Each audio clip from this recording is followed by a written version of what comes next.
নির্বাচনের দিনক্ষণ এখনো ঘোষণা হয়নি জাতীয় নির্বাচন কমিশনের পক্ষ থেকে, অথচ রাজ্যের ভেতর কেন্দ্রীয় বাহিনীর জওয়ানরা একে একে প্রবেশ করছে। মালদার কালিয়াচক পলিটেকনিক কলেজে এলো ওই সব জওয়ানরা। আপাতত এক কোম্পানি সিআইএসএফ জওয়ানরা প্রবেশ করলো এখানে।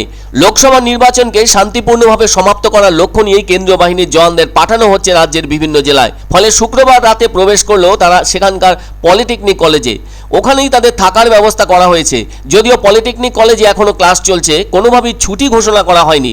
সে কারণে পলিটেকনিক কলেজের পাশের বিল্ডিংয়ে আপাতত তাদের থাকার ব্যবস্থা করা হয়েছে। অন্যদিকে কালিয়াচক থানার পুলিশ সূত্রে জানা গিয়েছে, প্রাথমিকভাবে এক কোম্পানি কেন্দ্রীয় বাহিনীর জওয়ানরা এসেছে, পরবর্তীতে আরও বেশ কয়েক কোম্পানির দল এখানে আসবে আর ওই পলিটেকনিক কলেজে তাদের থাকার ব্যবস্থা হয়েছে। অন্যদিকে জলপাইগুড়ি জেলাতেও কেন্দ্রীয় বাহিনী এসেছে, তবে এই জেলার ক্ষেত্রে ওই বাহিনীকে রাখার জন্য কোনো স্কুল ব্যবহার করা হয়নি। কলেজ ও বিভিন্ন সরকারি ভবনগুলিকে ব্যবহার করা হচ্ছে। আবার এর পাশাপাশি বেশ কিছু স্কুলকে নোটিশ দিয়ে জানতে চাওয়া হয়েছে কেন্দ্রীয় বাহিনী রাখার জন্য তাদের কোনো রকম সমস্যা হবে কিনা। এদিকে কেন্দ্রীয় বাহিনীকে রাখা নিয়ে অসন্তোষ প্রকাশ করেছে মধ্যশিক্ষা পর্ষদ। পর্ষদ সভাপতি রামানুজ গঙ্গোপাধ্যায়ের মতে, তারা স্কুল বন্ধের বিষয়ে সেভাবে কিছুই জানতেন না, আর কোনোভাবে অনির্দিষ্টকালের জন্য তো স্কুল বন্ধ করা যায় না। যদি সেটা বাস্তবে ঘটে তাহলে তো পড়াশোনায় দারুণভাবে বিঘ্ন হবে, যা নিয়ে পর্যালোচনার প্রয়োজন রয়েছে। তবে ভোটের দিন ঘোষণার আগেই রাজ্যে কেন্দ্রীয় বাহিনীর আসা প্রসঙ্গে নির্বাচন কমিশনকে চিঠি দেওয়ার কথা জানালেন রাজ্যের শিক্ষামন্ত্রী ব্রাত্য বসু। তিনি আরও জানিয়েছেন, যেখানে ভোটের ব্যাপারে কোনো রকম দিনক্ষণ ঘোষণা হয়নি সেখানে এত তাড়াহুড়ো কিসের। এর ফলে বিদ্যালয়ে পঠন পাঠনের সমস্যার সৃষ্টি হতে পারে। শুক্রবার রাজ্যে এসেছে 100 কোম্পানি কেন্দ্রীয় বাহিনী। যদিও তাদের থাকার ব্যাপারে একাধিক সরকারি স্কুল বন্ধ রাখা হয়েছে। সেই তালিকায় রয়েছে উত্তর কলকাতার বেথুন কলেজিয়েটি স্কুল। ওখানে তো 8ম শ্রেণী পর্যন্ত ক্লাস বন্ধ রাখা হয়েছে। এছাড়া ওই স্কুলে এর পাশাপাশি 9ম ও 10ম শ্রেণীর ক্লাসের সময়সীমাও কমানো হয়েছে।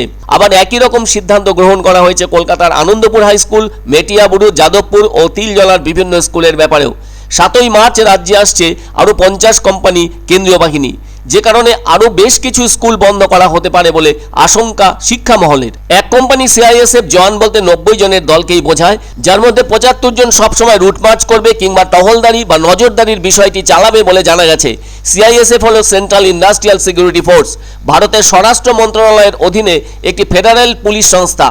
এই সিআইএসএফ 356টিরও বেশি শিল্প ইউনিট, যার মধ্যে 13টি বেসরকারি সেক্টর ইউনিট সহ সরকারি অবকাঠামো প্রকল্প এবং সমগ্র ভারত জুড়ে অবস্থিত সুবিধা ও প্রতিষ্ঠানকে নিরাপত্তা প্রদান করে থাকে, যার মধ্যে রয়েছে পারমাণবিক বিদ্যুৎ কেন্দ্র, মহাকাশ স্থাপনা, খনি, তৈলক্ষেত্র, শোধনাগার, প্রধান বন্দর, ভারী প্রকৌশল, ইস্পাত প্ল্যান্ট, ব্যারেজ, সার ইউনিট, বিমানবন্দর, কারেন্সি নোট প্রেস প্রভৃতি। সিআইএসএফ এর নীতিবাক্য হল সুরক্ষা ও নিরাপত্তা।